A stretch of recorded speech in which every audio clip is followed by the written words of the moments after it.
Selamat malam teman-teman Kajalan Channel. Kali ini saya berada di Lugaru Coffee.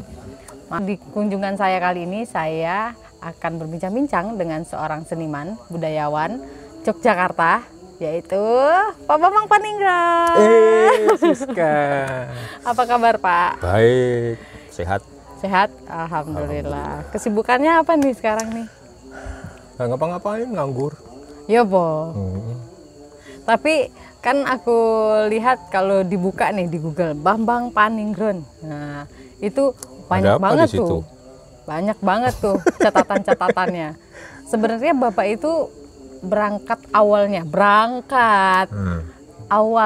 itu emang kesenian ya? Emang menyukai kesenian atau mempelajari atau kuliah atau gimana? Ya, kalau berangkat dari situ, saya kebetulan punya background keluarga seniman. Oke. Dari orang tua terutama. Orang tua, Bapak dan Ibu. Ya, sudah almarhum semua. Beliau-beliau adalah penari.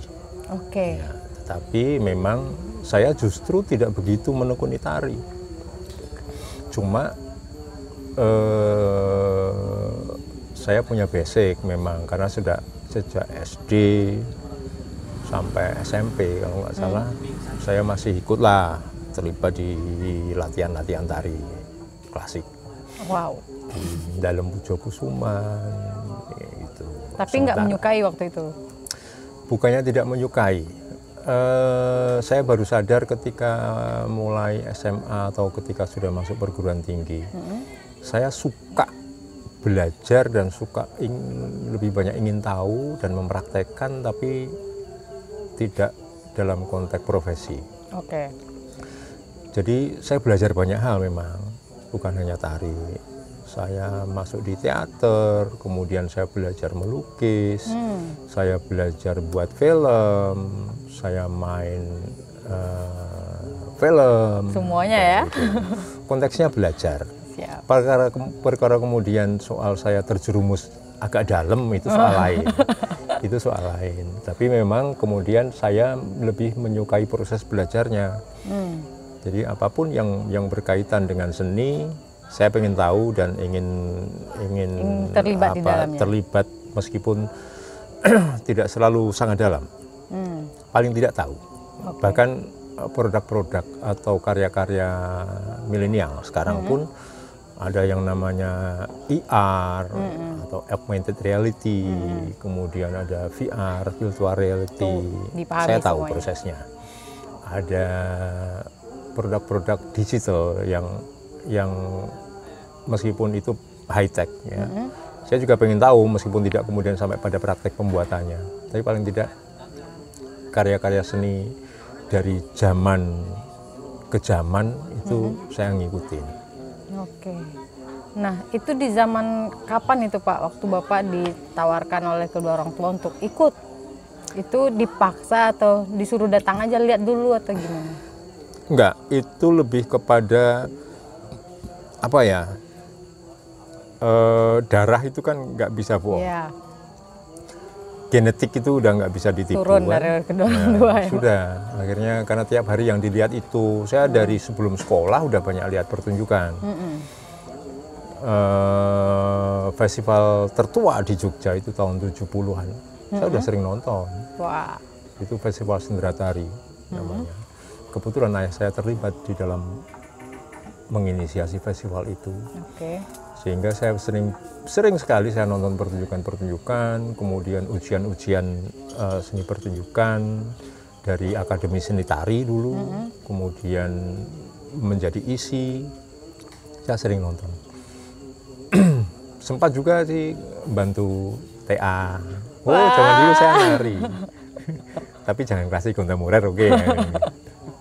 Nah, berarti kan Bapak mengikuti perkembangan kesenian, ya tradisi lah dikatakan dulu sampai sekarang. Ya. Nah, gimana Bapak melihat perkembangan itu? Maksudnya kesenian tradisi itu berkembang seperti itu terus, atau berkembangnya dia tetap mempertahankan tradisi tapi tetap ada kreasi-kreasi yang lain atau gimana? Ya. Tradisi itu kan kesepakatan. Kesepakatan. Ya, tidak ada tradisi yang muncul tiba-tiba. Dia melalui sebuah proses kesepakatan antara sebuah entitas tradisi yang kemudian menyepakati produk tertentu, entah itu tari, upacara, dan segala macam.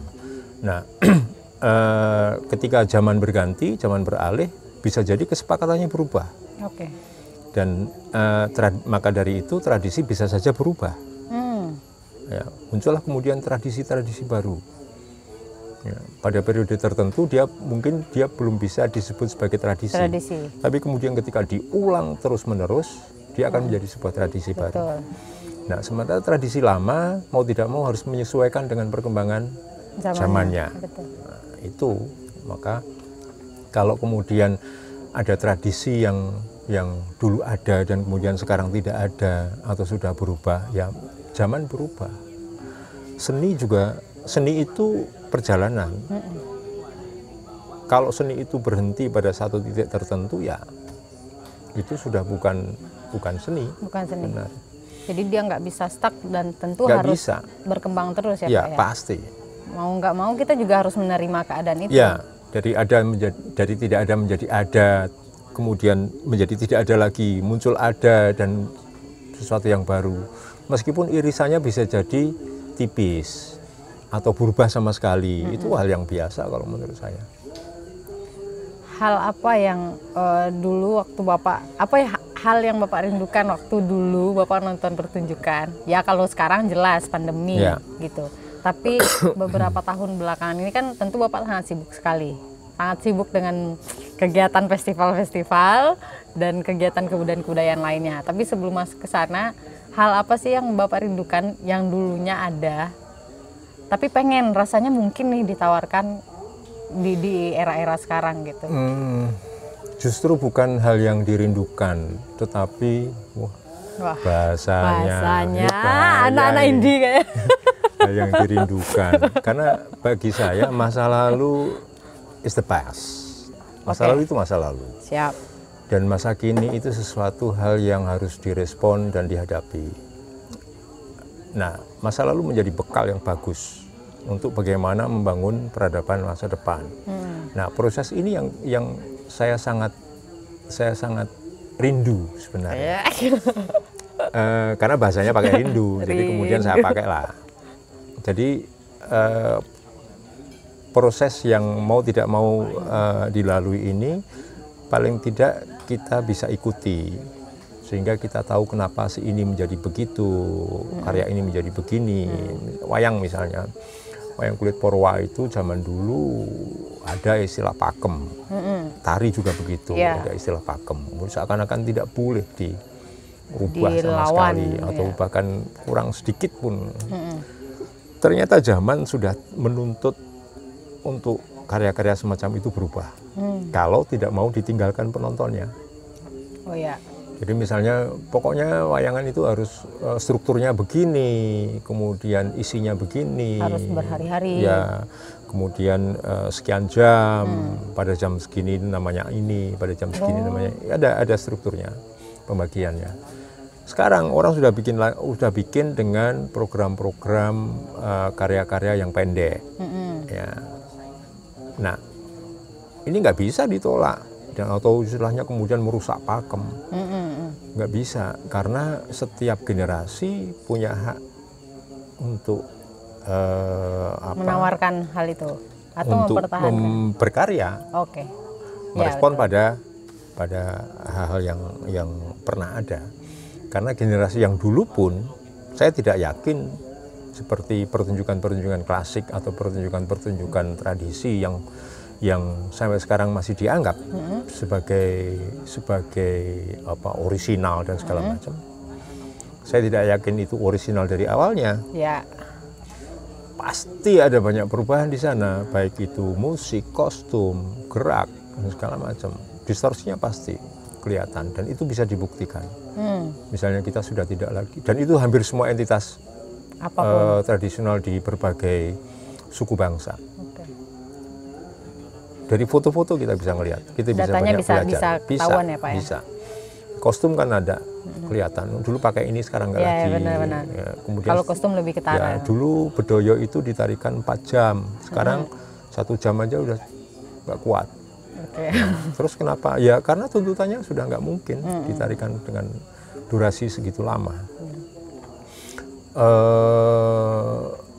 Yang menarik kemudian adalah tuntutan zaman ini ketika sudah semakin terbuka, komunikasi dengan banyak entitas, bukan hanya di lokal Jogja misalnya, sudah merambah ke wilayah-wilayah yang lain, bahkan tidak lagi hanya sekedar Indonesia, tapi kemudian internasional.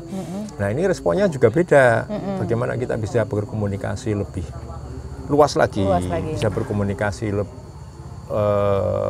berbagi dengan banyak entitas di luar. Ini kan sesuatu hal yang penting untuk dipelajari. Konteks saya memang belajar. Konteks saya belajar dalam arti bagaimana melihat gejala dari setiap pertumbuhan kesenian apapun di berbagai wilayah dan negara, dan kemudian kita bisa memberikan prediksi. Jadi belajar itu, ke depan kemungkinan akan menjadi seperti ini. Bisa begitu ya Pak? Bisa begitu. Karena Bapak udah mengikuti ya, semua meskipun riset saya itu. Bukan riset ilmiah, tetapi kan prediksi Pengalaman, itu ya. Dari mengalami, menonton, itu kan bisa. Ya. Gitu. Nah tadi kan Bapak cerita tentang kesenian itu akhirnya dibuka ke ranah yang lebih luas lagi. Nah akhirnya Bapak membuat Asiatri ini. Ya, 3 negara. 3 negara. Diinisiasi oleh 3 negara. Iya. Nah itu gimana ceritanya Pak? Sebenarnya sebelumnya saya sudah bikin namanya dulu Jogja Art Festival. Itu di tahun berapa? Tahun 2004. Itu festival pertama yang Bapak bikin? Ya. Oke. Tapi kemudian saya ubah menjadi Jogja International Performing Arts Festival. Nah, pada tahun itu sebenarnya kenapa saya bikin, kebetulan saya punya link atau jaringan dengan beberapa seniman dari luar, dan kayaknya asik nih kalau kita bisa sharing. Sharing itu kan wujudnya bisa macam-macam. Bisa ketemu ngobrol, bisa sharing pertunjukan, saling belajar kemudian. Nah, Jogja International Performing Arts Festival ini muncul gara-gara ini blessing in disguise ya. Waktu itu ada permintaan memang, kenapa nggak bikin festival internasional? Ya saya sudah sedang berpikir, tapi gimana caranya? Karena jaringan saya sangat terbatas, kemudian saya tidak punya patron, karena belum ada satupun di Jogja festival internasional. Pertama, tak ada satupun? Nggak ada, yang khusus untuk seni pertunjukan, belum. Kalau kunjungan-kunjungan diplomatik sih banyak ya, maksudnya dari luar datang ke Jogja atau ke Indonesia, mampir ke Jogja, pentas ya. Tapi bukan itu kan, karena konteksnya ini bukan diplomasi budaya, bahkan saya tidak setuju dengan diplomasi budaya. Itu soal nanti, disimpan. Tetapi proses belajar ini kemudian menjadi penting karena kita butuh menumbuhkan solidaritas antar seniman paling tidak di Asia, Asia Pasifik. Ya, meskipun kalau untuk JIPA, Jogja International Performing Arts, kita memang merambahnya tidak di Asia Pasifik, tetapi dari 5 benua. Jadi kita undang dari manapun, maka pernah hadir dari berbagai bangsa ya, di dunia ini. Cuma selalu kendalanya karena pemerintah daerah tidak ikut terlibat, concern untuk ikut membangun festival ini. Ya kemudian suka-suka saya, kalau pas bisa nyari dana ya terselenggara, kalau enggak ya sudah tunda dulu sampai tahun 2016 waktu itu. Berjalan dari 2004 ya Pak? Ya. Kemudian tahun 2005 itu ketemulah saya dengan seniman-seniman dari Korea dan Jepang, yang mereka saya undang di Jogja International Performing Arts itu. Kemudian muncul ide bagaimana kalau kita membuat festival yang kolaborasi. paralel. Sifatnya kolaborasi ya. Kolaborasi. Jadi Asiatri kemudian namanya. Asiatri Festival. Kenapa Asiatri? Karena ini tiga seniman dari tiga negara, ya. Korea, Jepang, dan Indonesia. Jogja. Jogja. Ya. Jogja. Saya harus menyebut Jogja, meskipun Jogja bagian dari Indonesia. Karena ini penting untuk negara Jogja. Siap. Ya, pada waktu itu. Meskipun ya Indonesia pasti, ya. Tapi ini 2005 kejogjaan itu penting. Itu 2005 pertama Asiatri. Pertama Asiatri. Pertama diselenggarakan di Korea. Kebetulan di Korea. Saya pada waktu 2005 itu masih Jogja Art Festival. Ada tamu-tamu dari berbagai negara, salah duanya itu dari Korea dan Jepang. Mereka, yuk kita kerjasama, yuk bikin festival, yuk. Tiba-tiba tahun itu juga salah satu penari kami diundang ke Korea. Jadi pertama kali diselenggarakan di Korea. Malah di Korea. Malah di Korea. Jadi kita bicara itu sekitar bulan-bulan Juli, September sudah diundang. Kita undang, udah. Akhirnya kita berangkatkan 1 orang. Karena awal ya Pak ya. Jadi baru bisa. November atau September lupa saya, sekitar November. Nah kemudian 2006 pertama kali yang di Jogja. Di Jogja. Ya. Kebetulan 2006 itu ada gempa kan? Iya benar. Itu berat sekali, gempa bulan Mei. Nah, kami selenggarakan bulan November. Kemudian temanya Jogja Art Recovery. Jadi itu prosesnya panjang. Jadi masih tarik ulur nih kita selenggarakan atau tidak. Ini sekaligus recovery untuk seniman-seniman Jogja. Dan kebetulan juga pada 2006 itu saya berangkat ke Korea seminggu setelah gempa. Karena ada undangan sebelumnya, sebelum gempa ada undangan memang, kemudian kita nggak akan berangkat lah karena kondisi Jogja masih seperti itu. Tetapi teman-teman di Korea bilang ini kita akan memberikan sumbangan untuk seniman-seniman di Jogja. Sudah kita berangkat akhirnya dan membuat pertunjukan di sana. Tapi kemudian pertunjukan itu kami seakan-akan menjadi fokus dari seluruh pertunjukan karena orang kemudian sangat care. Kamu gimana kabarnya? Kamu nggak apa-apa kan? Menjadi bintang utamanya. Ada di sana poster-poster donasi kayak gitu, ada foto-foto mengerikan. Loh, kok di sini sudah kayak gitu, dipasangin kayak gitu. Ya begitu prosesnya, dan kemudian setiap tahun kami selenggarakan berturut-turut di Korea, di Jepang, Jogja atau Jogja dulu, langsung kemudian ke Korea di tahun yang sama. Berarti Asiatri ini bukan mewakili satu-satu, maksudnya di Indonesia dulu kali ini, tahun depan di sana. Berarti jadi paralel langsung dalam 1 tahun itu kita langsung di 3 negara. Tetapi Korea tidak punya Korea terlalu berat. Terlalu beratnya begini karena di sana ekosistemnya mungkin berbeda dengan di sini. Di sini itu kan dana kadang-kadang nggak penting ya. Ada nggak ada dana berangkat ya. Berangkat. Tapi ya tetap penting, tapi nantilah. Ya. Masih ya.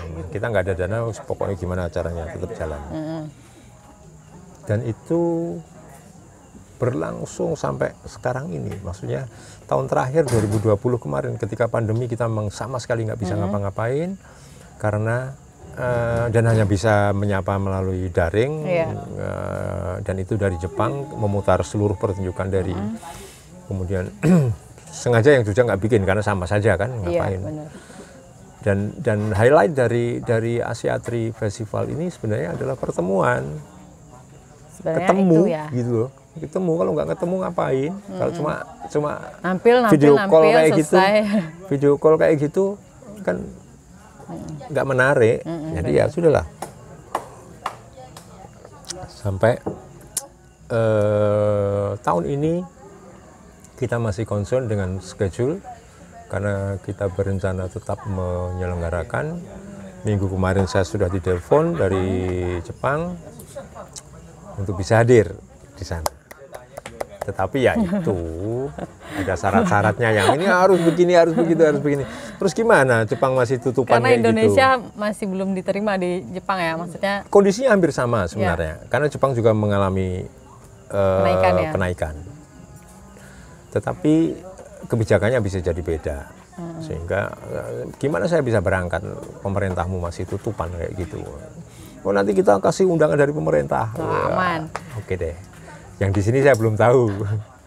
Wah saya harus banyak bicara dengan banyak orang, lihat kondisi dan karena evaluasi mungkin nanti bulan Juli baru bisa. Oke. Begitu kalau proses yang terjadi di Asiatri. Tapi intinya adalah bahwa persinggungan dengan banyak seniman dari berbagai negara ini kemudian bisa menumbuhkan rasa percaya diri juga. Indonesia menjadi salah satu kiblat juga, ya, bahwa pertunjukan kita itu bukan pertunjukan yang remeh sama sekali. Tidak kalah juga. Sama sekali tidak. Dan mereka sangat mengakui, mereka sangat mengagumi, dan mereka kadang-kadang heran bagaimana Indonesia memiliki keragaman yang seni yang luar banyaknya. biasa banyaknya. Jepang misalnya produknya kan gitu-gitu aja sebenarnya. Kalau kita lihat similarity-nya terlalu banyak lah. Iya. Kalau Indonesia kita nggak bisa mendeteksi bahkan ini dari mana ya ini, kok beda banget ya. Ya ini kekayaan yang harus kita syukuri, kita punya banyak pulau. Iya. Nah tapi sekarang Asiatri di tahun ini kan pandemi kemarin kita Asiatri sempat istirahat dulu karena ganti sama virtual ketemunya. Nah di tahun ini gimana? Tahun ini sebenarnya kami merencanakan hybrid. Jadi kita tetap mengundang. Kita belum tahu apakah mereka bisa datang atau tidak. Karena itu harus kita evaluasi nanti sekitar bulan Juli. Kemudian hybrid ini daring luring, jadi ada pertunjukan langsung, ada pertunjukan taping, ya, ada pertunjukan yang kemudian kita streaming. Kan dulu juga aktif di teater kan Pak? Teater apa pertama kali yang Bapak perankan? Naskah apa atau ngapain? Kenapa tiba-tiba kan ya tadi Bapak bilang kan belajar banyak hal. Tapi orang kalau belajar banyak hal itu pasti sekedar bisa kan. Nah ini kan sampai sekarang loh masih dipanggil orang tiba-tiba jadi main film ini, iklan ini, terus ditari juga orang menghubungi, semuanya mapan gitu loh. Ini kecelakaan sejarah kalau mau bicara. Oke. Kecelakaan sejarah itu begini. Saya tahun 2000 kok 2000 ya? 1985. Belum lahir. Atau bahkan sebenarnya dari SMA saya belajar teater. Sudah pentas 2 kali waktu itu. Pertunjukan teater biasa lah. SMA kan. Kemudian tahun 1985 saya masuk di arena teater waktu itu di studio audiovisual Puskat. Nah, di sana saya banyak belajar bukan hanya teater modern, tetapi juga berbagai genre teater dan juga teater rakyat. Nah, teater rakyat ini salah satu bentuk teater yang dikembangkan oleh Arena Teater bersama Studio Audiovisual Puskat untuk pengembangan media di wilayah-wilayah pinggiran, di desa-desa. Itu sebuah gerakan sebenarnya, bagaimana membuat orang berani bicara, membuat orang paham dengan lingkungan dan permasalahannya dengan metode-metode yang agak rumit tetapi sangat cocok untuk masyarakat pedesaan. Dan itu sampai 10 tahun saya belajar itu. 10 tahun? 10 tahun. Teater rakyat itu? Teater rakyat itu. Oke. Jadi betul-betul dengan banyak referensi dari luar dan segala macam. workshop yang jumlahnya nggak tahu, saya sudah lupa, di berbagai daerah. Saya sudah keliling di banyak daerah pada waktu itu, di Sumatera, di Medan, di Pantai Utara, kemudian di mana lagi, di desa-desa lah banyak kan. Kemudian pasca itu saya kebetulan lingkungannya juga lingkungan audiovisual. Nah, lingkungan audiovisual otomatis ada produk-produk audiovisual yang harus dikerjakan melalui studi audiovisualnya Puskat pada waktu itu. Nah, otomatis saya harus belajar juga audiovisual. Ya, audiovisual. Meskipun saya tidak belajar teknis soal kamera, tapi dari prosesnya kemudian saya tahu dengan sendirinya. Kemudian beberapa kali saya menjadi astrada, teknik-teknik penyutradaraan saya paham, kayak gitulah. Nah, lama saya tidak pasca itu lama sebenarnya saya tidak bergaul lagi dengan dunia audiovisual. Tapi memang ketika dengan Puskat itu sudah banyak produk yang dibuat, kemudian kadang-kadang saya diminta oleh TVRI juga untuk bantu. Kemudian tahun-tahun 90-an itu sebenarnya saya sudah mulai concern ke festival. 90-an berarti itu SMA? Karena pertama kali, SMA saya 80-an, kemudian 90 sudah kuliahan lah ya. 5 itu saya sudah mengundang seniman-seniman dari, bahkan saya kenal pertama kali dengan tari topeng Losari itu tahun itu. Kenapa Pak bisa ngundang orang itu? Waktu itu Bapak ngapain? Kenapa bisa mengundang persinggungan orang? Saja. Saya sempat mengundang seniman dari Bali untuk pentas di Jogja. Ya pengen aja, kamu sharing dong dengan teman-teman di Jogja. Saya datengin ke Bali, saya berangkat. Maksudku kenapa tiba-tiba pada saat itu udah ada pikiran untuk mengundang orang datang ini? Untuk gini, saya sih merasa teman-teman pada waktu itu bukannya kuper ya, tetapi sebuah entitas itu kalau dia dibiarkan saja tumbuh sendirian tanpa melihat dunia luar, maka dia akan menjadi sombong. Iya, betul. Seakan-akan dirinya yang paling jago, gitu kan? Ya. Nah, maka ini perlu nih kayaknya teman-teman di Jogja ini dikasih sesuatu dari luar yang kualitasnya bagus. Untuk saling belajar dan meskipun saya juga yakin teman-teman kita juga belajar itu, tapi kan masyarakat ini butuh ditumbuhkan apresiasinya. Betul. Sehingga yang dilihat bukan hanya sekedar itu saja. Nah, akhirnya saya pernah diajak untuk bikin festival tari topeng. Kemudian monolog pada waktu itu saya ngundang teman dari Bali, dari Banyuwangi. Kemudian meskipun penontonnya nggak banyak, cuma itu sesuatu lah. Nah, saya tidak tahu, saya punya kecenderungan menjadi fasilitator. Sejak kapan? Sejak dulu.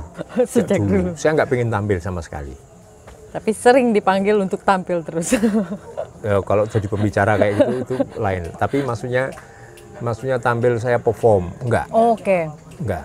Meskipun saya beberapa kali menyutradarai pertunjukan. Karena pada waktu tahun 90-an itu Teater Arena menjadi salah satu teater yang dianggap punya warna sendiri ya. Saya pernah main, saya pernah menyutradarai beberapa kali ya, Antigone, triloginya Sophocles pernah. Kemudian Sumur Tanpa Dasarnya Arifin Seno. Tapi kalau aku potong, aku mau nanya, Bapak punya sosok guru nggak? Maksudnya guru atau orang yang selalu, misalnya kalau dulu kan cara guru mengajarkan muridnya itu atau anak didiknya itu kan beda dari yang sekarang. Nah, itu Bapak punya yang Bapak ingat masih sampai sekarang ada nggak? Kalau guru saya banyak. Guru saya banyak karena saya banyak mengamati ya. Teman-teman saya juga guru saya. Oke. Saya banyak ke bengkel teater. Bengkel teater? Ya, Rendra. Hanya nonton. Hanya nonton? Nonton latihan, nonton pertunjukannya. kemudian nonton pertunjukan dari teman-teman yang lain juga, dari grup-grup yang ada di Jogja. Kemudian ada kesempatan ketika nonton grup-grup yang dari luar. Nah, itu sebuah proses pembelajaran yang menurut saya menarik. Jadi kalau saya ditanya gurumu siapa, banyak sekali. Banyak sekali. Meskipun ada juga orang-orang yang karena kedekatan kemudian sering ketemu ngobrol, itu juga banyak. Saya tidak ingin menunjuk seseorang sebenarnya, konteksnya begitu. Karena memang saya tidak merasa berguru pada seseorang yang kemudian saya ambil semuanya dari situ. Saya banyak mengambil dari banyak orang. Dan itu menurut saya bekal yang luar biasa menurut saya, bagi saya. Dari Bapak belajar banyak hal itu, sebenarnya apa sih yang bisa Bapak sampaikan atau yang bisa jadi kata kunci untuk terus bergerak sampai sekarang tuh apa? Energi. Ya, pasti itu. Saya sudah setengah abad lebih usia saya. Dan saya tidak merasa tua. Itu penting. Jiwa muda. Ya kan? Itu penting. Karena bahkan saya merasa saya belum cukup berbuat untuk banyak orang. Dan itu saya masih butuh energi untuk melakukan banyak hal. Meskipun kita nggak tahu sampai kapan dan seberapa, di level apa kita bisa berbagi. Tetapi paling tidak kita masih punya keinginan-keinginan yang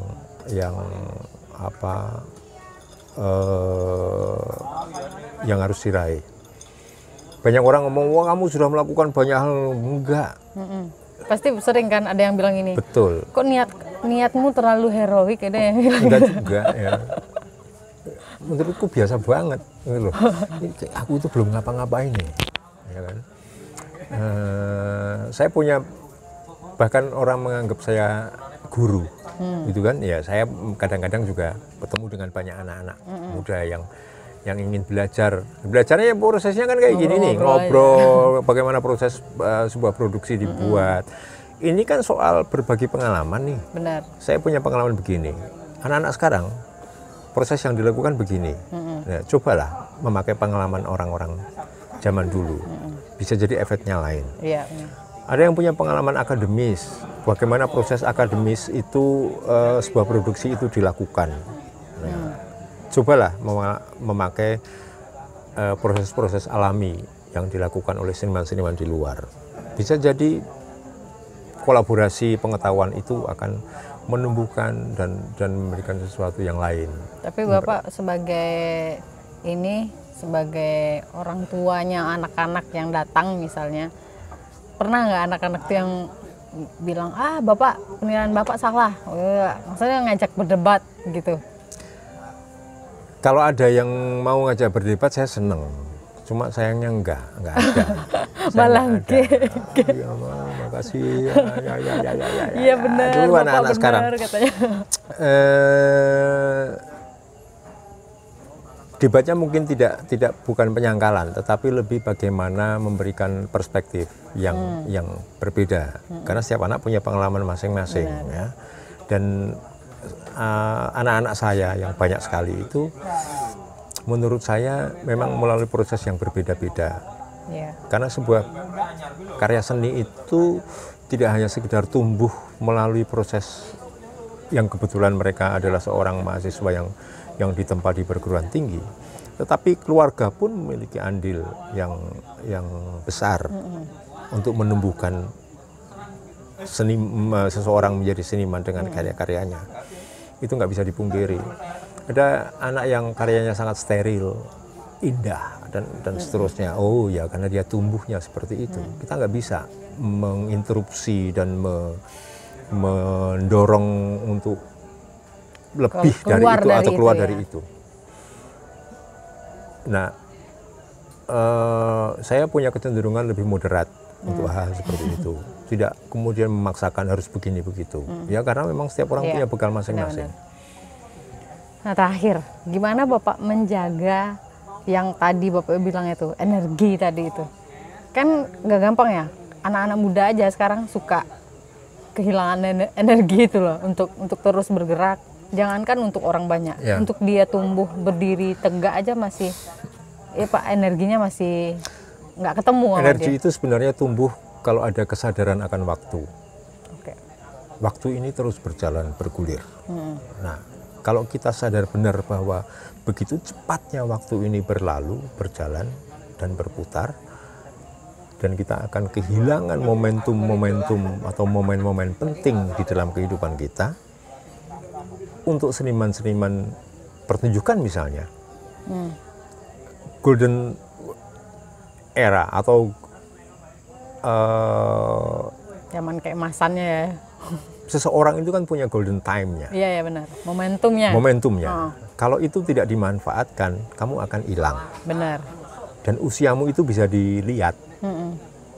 Usia emasmu itu. Iya, benar. Kamu usia segini ini kalau kamu tidak muncul, ya kamu akan hilang.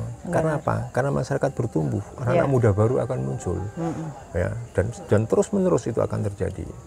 Beberapa kali saya bicara dengan anak-anak yang kamu segera bikin sesuatu melalui sebuah proses yang tidak asal-asalan. Supaya apa? Supaya kamu bisa mengukur sebenarnya kamu itu punya potensimu itu seberapa. Kalau asalan kamu tiap hari bisa pentas, tiap hari kamu bisa melakukan sesuatu, tapi bukan itu maksudnya. Berarti nggak apa-apa satu tapi panjang prosesnya yang benar, ya kan. Kemudian itu dilalui dengan melalui pengendapan yang dalam,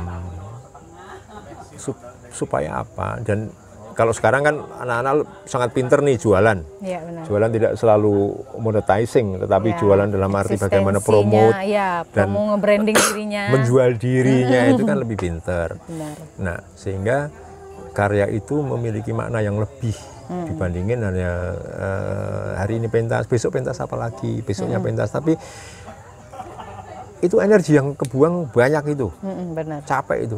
Iya. Nah, memang perlu untuk menakar, bikin takaran waktu. Misalnya tahun ini mau produksi berapa, tentang apa, ngapain, nah prosesnya bagaimana. Sering mempertanyakan ya Pak ya, minimal ke diri sendiri tentang karyanya. Iya, paling tidak kemudian banyak diskusi dengan orang-orang yang lain tentang tawaran-tawaran karya itu. Bisa jadi kan kemudian itu di counter. Nah, counter-counter ini akan menarik. Counter itu kan bisa positif, bisa negatif. Ngapain itu udah banyak yang bikin kayak gitu. Oke, berarti aku salah nih. Ganti nih. Tapi enggak juga. Ini yang ini beda nih. Ya. Nah,